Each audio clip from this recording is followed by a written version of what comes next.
Assalamualaikum warahmatullahi wabarakatuh. Perkenalkan, nama saya Zainuddin SPDI, Guru Madrasah Ibtidaiyah Al-Muhajirin. Saya dipercaya untuk mengampu mata pelajaran fikih. Nah, untuk kali ini saya akan membahas materi tentang khitan di kelas 4. Nah, materi khitan ya bertujuan agar peserta didik mampu meyakini khitan sebagai syariat Islam. Itu yang pertama. Yang kedua, peserta didik itu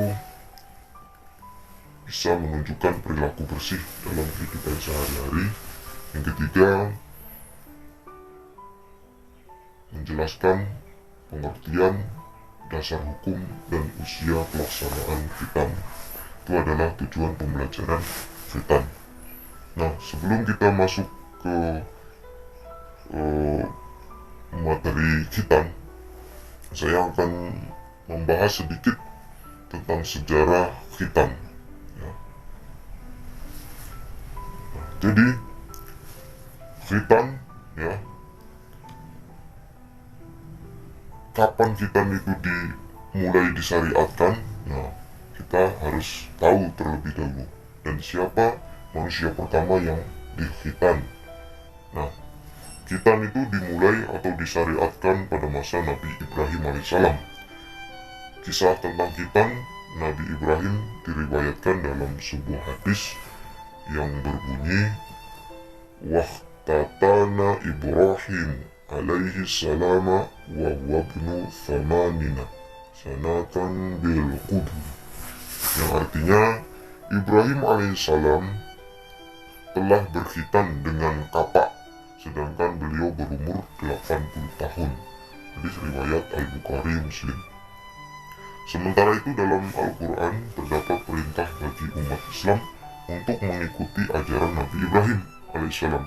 Perintah tersebut tertuang dalam Quran Surat An-Nisa ayat 125 yang artinya, dan siapakah yang lebih baik agamanya daripada orang yang ikhlas menyerahkan dirinya kepada Allah, sedangkan dia mengajarkan kebaikan dan ia mengikuti agama Ibrahim yang lurus, dan Allah mengambil Ibrahim menjadi kesayangannya.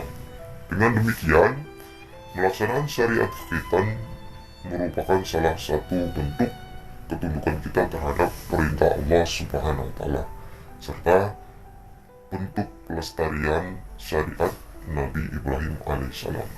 Nah, anak-anak, oleh karena itu, sebagai umat Islam, khususnya laki-laki, kita tidak boleh takut dengan syariat khitan, karena sebagai umat Islam, tujuan utama hidup kita di dunia ini adalah untuk melaksanakan ketaatan kita kepada Allah Subhanahu wa Ta'ala. Nah, berbicara tentang khitan, mungkin anak-anak bapak sudah tahu apa itu khitan, dan mungkin juga anak-anak bapak ada juga yang belum tahu apa itu khitan. Nah, kita bahas ya, apa itu khitan.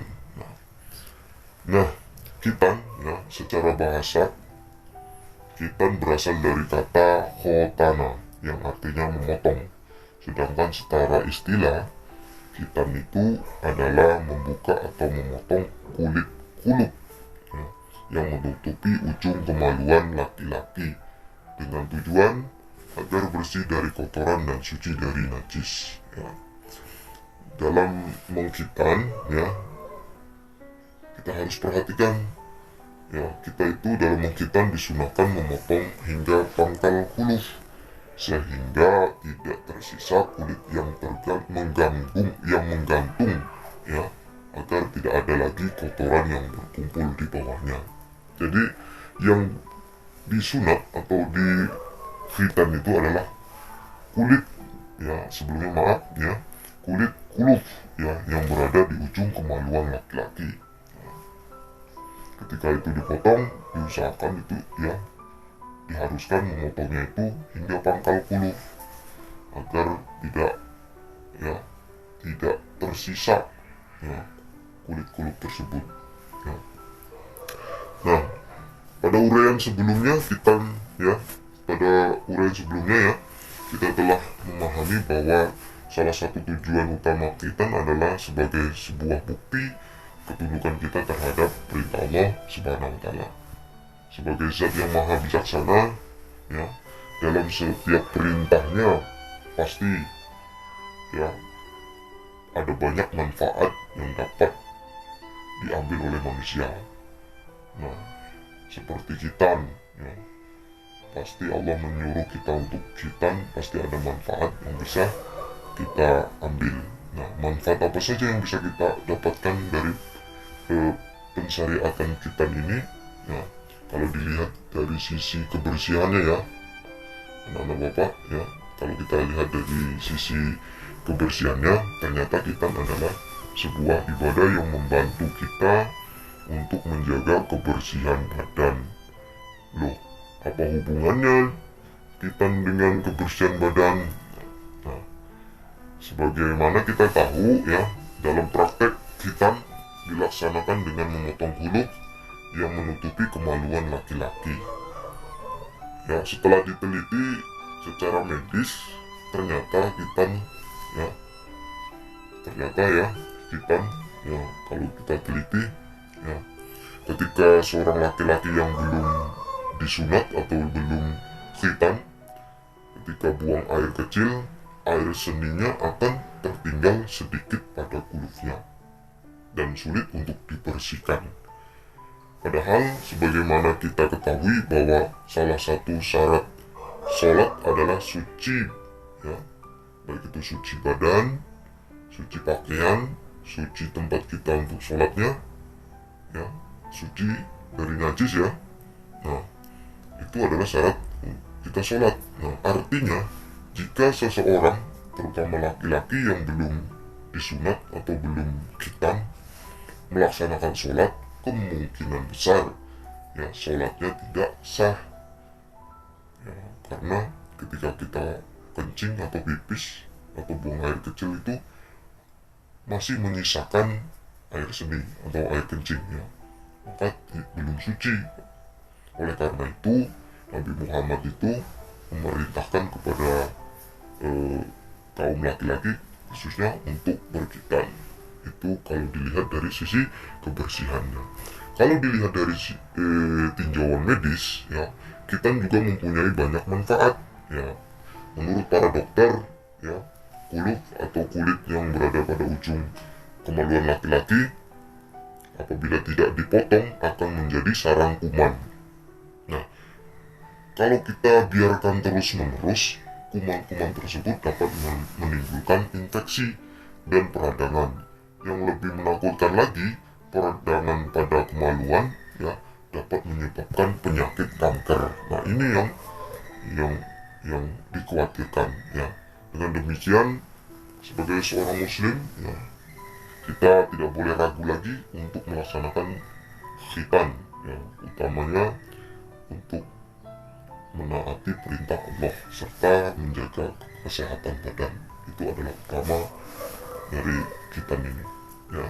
Jadi setiap perintah, setiap syariat yang Allah berikan kepada hambanya pasti ada manfaatnya, termasuk khitan ini. Nah, untuk perempuan, praktek khitan dilaksanakan dengan memotong sedikit daging yang berada di atas faras. Apa itu faras? Nah, ya, bentuk faras itu seperti jengger ayam jantan. Nah, anak-anak bapak pasti sudah pernah melihat jengger ayam jantan ya. Jenggernya itu biasanya berwarna merah. Nah, seperti itulah kira-kira faras. Nah, yang wajib dipotong adalah kulit bagian atasnya tanpa mencabutnya, tanpa menghilangkannya ya, tanpa menghilangkan semuanya ya. Jadi berbeda dengan laki-laki, tujuan khitan perempuan itu adalah untuk menjaga kesucian perempuan. Itu tujuannya. Nah, baik, kita lanjut ya. Kita lanjut hukum pelaksanaan khitan. Nah, hukum khitan bagi laki-laki itu adalah wajib. Jadi kalau laki-laki yang merasa laki-laki itu wajib disunat, wajib dikhitan. Sementara hukum bagi perempuan ya, hukum khitan bagi perempuan itu adalah masih diperselisihkan oleh para ulama. Sebagian ulama berpendapat bahwa misalnya khitan untuk perempuan itu wajib, dan sebagian lagi berpendapat bahwa khitan perempuan itu hukumnya sunnah, ya. Nah, itu mengenai hukum, ya. Kemudian kita lanjut lagi, kapan sih usia pelaksanaan khitan? Nah, sebagaimana sudah dibahas di awal bahwa khitan itu sangat berpengaruh dalam keabsahan sholat, ya. Jadi sangat berpengaruh khitan ini terhadap sholat kita, ya. Maka khitan wajib dilakukan ketika seorang laki-laki sudah mulai diwajibkan untuk sholat. Nah, kapan seorang laki-laki itu diwajibkan untuk sholat? Jawabannya yaitu ketika anak laki-laki sudah balik. Balik, bukan balik ke rumah, ya. Balik di sini ciri-cirinya orang balik itu kalau laki-laki sudah mimpi basah, kemudian suaranya sudah berubah, ya. Kemudian tumbuh bulu-bulu, ya, bulu kumis, bulu kaki, dan lainnya, ya. Kalau untuk perempuan, ya, biasanya ditandai dengan mengalami yang namanya menstruasi, ya. Kemudian sudah bisa berdandan, ya. Itu salah satu contoh balik. Nah, secara syariat tidak ada tidak ada ketentuan usia untuk melaksanakan khitan. Melihat pertimbangan di atas, ya, para ulama membagi waktu pelaksanaan khitan dalam 2 waktu. Jadi pelaksanaan khitan itu ulama membaginya dalam 2 waktu. Yang pertama waktu mustahab atau waktu sunnah, yaitu waktu sebelum balik. Nah, pada umur berapa waktu sebelum balik itu? Nah, beberapa ulama itu berpendapat bahwa khitan sunnah dilaksanakan pada saat usia 7 tahun. Nah, itu, ya. Namun ulama lain berpendapat bahwa usia berapapun untuk melaksanakan khitan adalah baik. Yang kedua, waktu wajib khitan. Waktu wajib untuk khitan atau untuk sunat yaitu pada saat anak balik, ya. Karena pada saat balik, ya, kita itu sudah diwajibkan untuk sholat, maka itu sudah wajib juga sunat atau khitan.